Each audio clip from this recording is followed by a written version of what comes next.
Salam değerli izləyicilər, 15 aprel 2026-cı il Azərbaycanda internet bahalaşacaq. Xəbərə keçməzdən öncə zəhmət olmasa burada üstə gəl düyməsi görünürsə üzərinə bir dəfə vurub kanalımıza abunə ola bilərsiniz.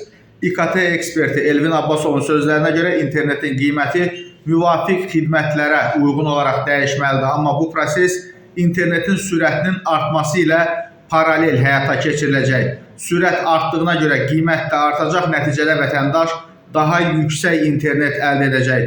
Qiymətlər tez-tez dəyişmir deyə hər artım böyük görünür. Vətəndaşlar isə internetin təzə ya köhnə qiymətindən asılı olmayaraq sürətin zəif olduğunu bildirirlər. Ekspert qeyd edir ki, internetlə bağlı yaranan narazılıq provayderlərin şəxsi problemidir. Bunun ölkəyə verilən internetlə heç bir əlaqəsi yoxdur. Ölkədə internetin keyfiyyətində problem yoxdur. Amma mən deyərdim ki, ölkədə internetin keyfiyyətində çox ciddi problemlər var.